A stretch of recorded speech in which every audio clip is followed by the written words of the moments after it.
Sir గద్దర్‌కి Padma Vibhushan award ఇవ్వాలని Telangana government ఒక లేఖ రాసింది సార్. దాని గురించి బండి సంజయ్ గారు స్పందిస్తూ, పోలీసుల్ని చంపేస్తూ ఇప్పటికీ పోలీసుల్ని చంపేస్తున్న పార్టీకి కొమ్ము కాసి పాటలు రాసిన గద్దర్‌కి పద్మ విభూషణ్ అవార్డు ఎలా ఇస్తారు అని ఆయన ప్రశ్నిస్తున్నారు సార్. దీని గురించి మాట్లాడండి. అంటే నక్సల్స్ ని ఏరివేస్తాం అని ప్రకటించాడు హోంమంత్రి. అవును సార్. ఆ ఏరివేస్తాం అనే కార్యక్రమంలో భాగంగానే వరుస ఎన్కౌంటర్లు జరుగుతున్నాయి. అది దండకారణ్యంలో జరుగుతున్నటువంటి ఎన్కౌంటర్ హత్యలు, ఎన్కౌంటర్ పేరుతో చేస్తున్నటువంటి హత్యలు ఇది వాంటెడ్ గానే జరుగుతున్నాయి అనేది ఓపెన్ గానే ప్రకటించాడు ఆయన. నక్సల్ ముక్త్ భారత్ మా లక్ష్యం అని ప్రకటించాడు. నక్సల్ రహిత భారతదేశం మా లక్ష్యం అని చెప్పి ప్రకటించినటువంటి ప్రభుత్వానికి, ఆ ప్రభుత్వంతో ఉన్నాడు, ఆ ప్రభుత్వాన్ని నడుపుతున్నటువంటి ప్రధాన పార్టీ నాయకుడు ఆయన బండి సంజయ్. ఇంతకంటే భిన్నంగా ఆయన ఆలోచిస్తాడు, మాట్లాడతాడు అని అనుకోవడానికి ఆస్కారం లేదు.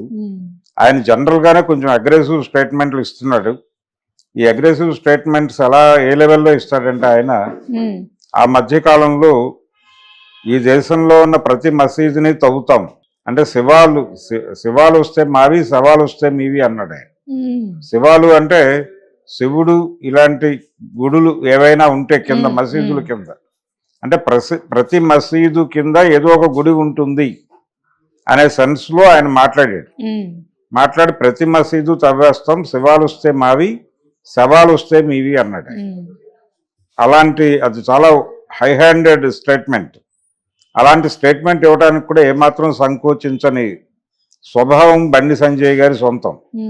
అందులో భాగంగానే ఆయన ఈ రోజున గద్దర్కి అవార్డు ఏమిటి, ఒకవైపు గద్దర్ పేరుతో సినిమా అవార్డులు ప్రకటించాడు ఆయన రేవంత్ రెడ్డి. సినిమాలకు ఇచ్చేటువంటి నంది పురస్కారాల ప్లేస్ లో గద్దర్ అవార్డులు ఇస్తాము అన్నాడు ఆయన. దాని మీద ఒక చర్చ జరుగుతోంది తెలంగాణ సమాజంలో. ఆ చర్చ గద్దర్ నమ్మినటువంటి రాజకీయ లక్ష్యాల పట్ల గౌరవంతో నడుస్తోంది. గౌరవంతో అంటే గద్దర్ ఉత్తమ హాస్య చిత్రం లాంటి అవార్డులు కూడా ఇచ్చేస్తారేమో ఈ పేరుతో. అంటే ఆయన ఆశయాలకు దగ్గరగా ఉన్నటువంటి సినిమాలు ఏవైనా ఉంటే దానికి గద్దర్ స్మారక పురస్కారం ఇవ్వటం ఓకే. అలా కాకుండా గద్దర్ పేరునే అవార్డులకు పెట్టేయటం ప్రమాదకరంగా మారుతుంది.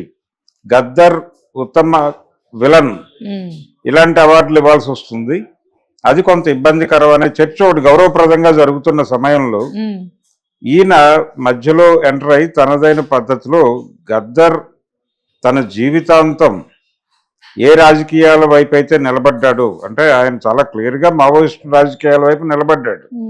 మావోయిస్టు పార్టీతోనే ఇప్పుడు కాన్ఫ్లిక్ట్ నడుస్తోంది కేంద్ర ప్రభుత్వానికి.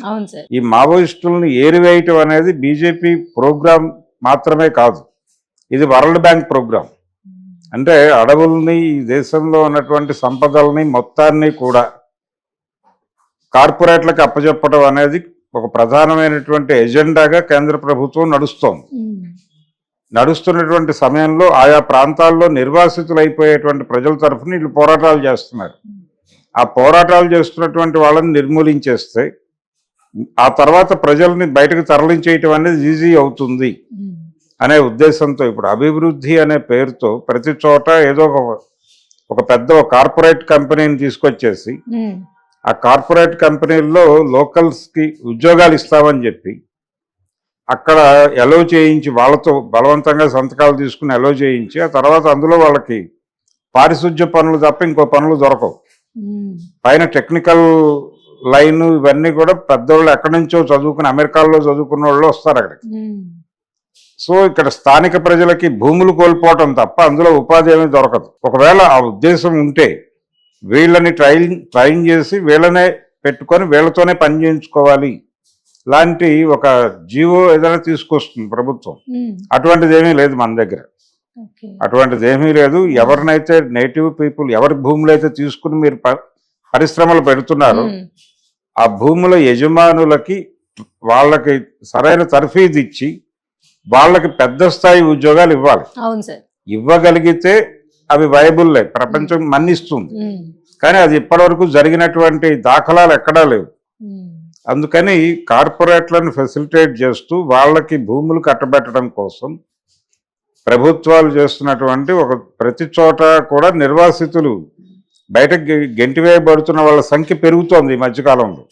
అడవుల నుంచి జనాల్ని, ఆదివాసీల్ని బయటకు గెంటేస్తున్నారు. అవును సార్. పల్లెల నుంచి చాలా మందిని బయటకు గెంటేస్తున్నారు. ఈ గెంటేసిన వాళ్ళందరూ మహానగరాలకు వచ్చి ముష్టివాళ్ళుగా మారిపోతున్నారు. లేకపోతే ఇక్కడ రోడ్ల మీద పడుకోవడం, వాళ్ళకి వేరే ఏం ఉండదు. ఇక ఆధారం నిర్వాసితం అయిపోయిన తర్వాత ఇంకేం ఉండదు వాళ్ళకి. ఉమ్. సో దేవుడే ఇచ్చాడు వీధి ఒకటే అన్నట్టుగా ఆ వీధిలో పడుకుంటున్నారు. అయ్యో. ఉమ్. ఇక్కడ ఏదో ఒక శిబిరాల్లో తలదాచుకుంటున్నారు. ప్రతి నిర్వాసితుడిని, అంటే వీధుల్లో పడుకుంటున్న వాళ్ళు ఎవరిని కదిలించినా ఉమ్. వాడు ఏదో ఒక కంపెనీ లేకపోతే ఏదో ప్రాజెక్టు వలన వాడు నివసిస్తున్నటువంటి ప్రాంతం నుంచి నిర్వాసితుడై ఇక్కడికి వచ్చాడని తేలుతుంది. అయ్యో. అటువంటి కండిషన్ ఉంది ప్రపంచంలో. ఉమ్. ఇవేవి కూడా బండి సంజయ్ గారికి పట్టవు. ఉమ్. ఇవేవి అక్కర్లేదు ఆయనకి ప్రజలు అక్కర్లేదు, ప్రజల కష్టాలు అక్కర్లేదు. ప్రజల తరఫున పోరాటం చేస్తున్న వాళ్ళని చంపేస్తే ఈయన చంకలు గుద్దుకుంటాడు. ఆ చంకలు గుద్దుకోవటమే ఇప్పుడు చూస్తున్నాం మనం. గద్దర్ పేరుతో ఉమ్. గద్దర్కి పద్మవిభూషణ్ ఇవ్వటం కరెక్టా తప్ప అనేది వేరే చర్చ. అయితే కనీసం తెలంగాణ రాష్ట్ర ప్రభుత్వం ఆయన పేరు ప్రతిపాదించింది. అవును సార్. ఆ ప్రతిపాదన కూడా కోపం తెప్పించింది బండి సంజయ్కి. ఉమ్. కోపం తెప్పించి మావోయిస్టు పార్టీకి కొమ్ము కాస్తూ పాటలు రాసిన గద్దర్ని, పైగా పోలీసుల్ని చంపేసిన అనేది ప్రస్తావించాడు ఆయన బలంగా. ఉమ్. మీరు ఎంతమంది నక్సలైట్లను చంపారో లెక్క తీస్తే మరి దానికేం చెప్తారు సమాధానం? అవును సార్. గత 2 నెలల్లోనే దాదాపు ఒక ఎన్కౌంటర్లో 20 మందిని, ఇంకో చోట 24 మందిని, ఇలా రకరకాల లెక్కలు బయటకు వస్తున్నాయి. ఉమ్.